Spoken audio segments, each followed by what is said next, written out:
களத்திலிருந்து நமது தலைமை செய்தியாளர் சிவா இணைப்பில் வருகிறார். சிவா, இப்போ அந்த விஜய் தாவேக தலைவர் விஜய் பேசியிருக்கக்கூடியது அந்த மகதி மக்கள்கிட்ட ஒரு பெரிய வரவேற்பை பெற்று பார்த்தோம், நேரலை காட்சிகளையும் பார்த்தோம். எப்படி இருந்தது அந்த களத்தில், எப்படி இருந்தது? நிச்சயமாக கோபால், அதாவது தமிழக வெற்றி கழகத்தினுடைய தலைவர் நடிகர் விஜய் பரந்தூர் பசு விமான நிலையத்திற்கு எதிர்ப்பு தெரிவித்து போராடி வரக்கூடிய விவசாயிகளையும் பொதுமக்களையும் சந்தித்து கிட்டத்தட்ட ஒரு 12 நிமிடங்கள் அவர் உரையாற்றியிருந்தார். ஒரு மணி நேரம் அவர் இந்த விவசாயிகளையும் மக்களையும் சந்திப்பதற்கு நேரம் ஒதுக்கப்பட்டிருந்தது. ஆனால் அரை மணி நேரத்திற்குள்ளாகவே இந்த சந்திப்பு என்பது நிறைவடைந்திருக்கிறது. இதில் கிட்டத்தட்ட ஒரு 12 வினாடி மணியிலிருந்து சுமார் 15 நிமிடங்கள் வரை தான் அவருடைய உரை என்பது அமைந்திருந்தது. அப்போது அவர் உரையாற்றும் போது பல்வேறு முக்கிய விவகாரங்கள் தொடர்பாக பேசியிருந்தார். அரிசாப்பட்டின டங்ஸ்டன் தொடர்ந்து எதிர்ப்பு தெரிவித்து வரக்கூடிய தமிழக அரசு அதே போன்ற ஒரு நிலைப்பாட்டில் தானே இதிலும் இருந்திருக்க வேண்டும்.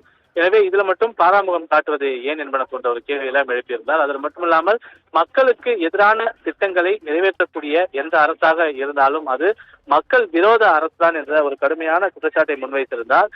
தங்களுடைய இந்த சந்திப்பிற்கு கூட அனுமதி வழங்காமல் இருட்டடிப்பு செய்தது இந்த அரசு என்றும் அவர் குற்றச்சாட்டை முன்வைத்திருந்தார்.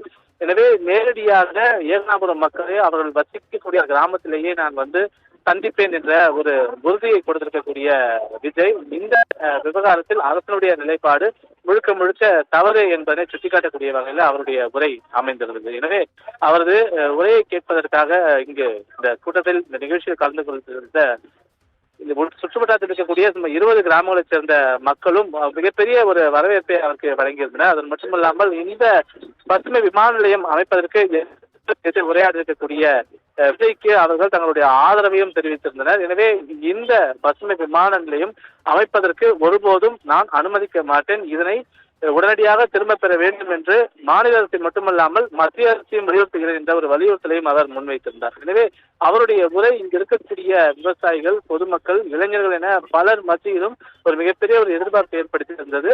ஆனால் மிக ஒரு குறைந்த நிமிடமே அவர் பேசியிருந்தார் என்ற ஒரு கவலையோடு தான் இங்கு இருக்கக்கூடிய மக்கள் அவர்கள் திரும்பி செல்கிறார்கள். என்றால் நீண்ட நெடிய ஒரு 30 நிமிடம் வரை அவர் பேசுவதற்கான ஒரு வாய்ப்புகள் இருந்ததாக தெரிகிறது. ஆனால் அவரே உரையாற்றும் போது அதிகம் பேசுவதற்கு, ஆனால் இங்க இருக்கக்கூடிய சூழலை பார்த்தால் அது முடியாது போல என்பதுதான் அவர் தெரிவித்திருந்தார். எனவே அவர் மிக குறுகிய இங்க இருக்கக்கூடிய மக்கள், குறிப்பாக விவசாயிகள், இங்க இருக்கக்கூடிய பெண்கள், இளைஞர்கள் மிகப்பெரிய ஒரு வரவேற்பையும் ஒரு எழுச்சியையும் அவருடைய உரை பெற்றிருப்பதாக பார்க்கப்படுகிறது. எனவே அவருடைய உரை அரசியல் வட்டாரத்தில் எவ்வாறு எடுத்துக்கொள்ளப்பட இருக்கிறது என்பதுதான் தற்போதைய ஒரு கலைச்சூழலாக இருக்கின்றது. கோபால்,